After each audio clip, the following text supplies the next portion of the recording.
Blast that makes a bullet shatter? Yes, this is real and it's called a Prince Rupert's drop, but despite its perceived strength, it's actually weaker than Kansas City's run defense if you find its Achilles heel. That weak point is at its tail and makes the entire thing explode. So how on earth is the glass so tough and weak at the same time? Well, part of the mystery relates to this uncooked noodle. This is not your average noodle. It's a whole wheat. Just kidding, it is average, but it's still important. It shows how materials have different strengths depending on if they're being compressed or stretched. It's decently hard to pull the pasta apart with your hands, but it easily snaps under compression. This clip actually shows more bending than compression, but it was too nice of a slow-mo to leave out. Anyway, concrete/cement is the opposite. It can withstand 10 times more force in compression than in tension. That's why it's often used in buildings and bridges to support large compressive weights, but also why engineers have had to learn techniques to improve its tensile strength in order to avoid catastrophic cracking and failure. Glass is just like concrete, but has an even more extreme difference. Glass's compressive strength is 210 times more than its tensile strength. Although notice how that doesn't mean it's stronger than concrete, we're just comparing it to itself. Now this is great and all, but how does it relate to Prince Rupert's drop? Don't worry, we're almost there. Why should you never store liquid gallium in a glass container? Well, as the gallium cools to room temperature, it freezes and expands, pushing liquid up and out of the container. Now that elevated liquid is exposed to the air, so it freezes over and creates an enclosed container with liquid gallium still left on the inside. As that inner gallium freezes, it tries to expand but can't, so instead pressure builds up until the glass breaks and you're left with a mess. Water also expands as it freezes, which is actually super clutch though, because otherwise ice wouldn't float and all the fish would get frozen each winter.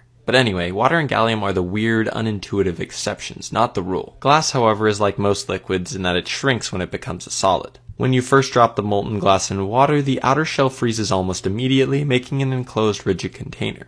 As the inner liquid glass continues to freeze, it still wants to shrink, but now needs to pull the outer rigid shell with it. By the time the entire drop is frozen, the outside of the drop experiences a massive compressive stress, estimated to be between 90 to 170 megapascals or 13,000 to 25,000 psi. The inner glass experiences that force equal and opposite, meaning it's the middle part that's in tension, and the tensile stress is important for the explosion part, but for now let's focus on how that outer compressive stress makes it strong enough to shatter a bullet. The predominant mechanism for failure in brittle materials like glass is brittle fracture, which starts with the formation of a crack. The compressive stress helps keep the glass resilient because it opposes the start and spread of the crack. That means to get a crack into the explosive tension region, you'd need a larger impact than the massive compressive force we already discussed earlier. Small bullets can't do that on the large part of the drop, but a lot of things can do that near the tail, where the skinniness of the glass makes it easier to bend and shear. Once that compressive surface is broken, the overall balance between compressive and tensile forces is broken, and a chain reaction occurs, releasing all the stored energy in a beautiful explosion.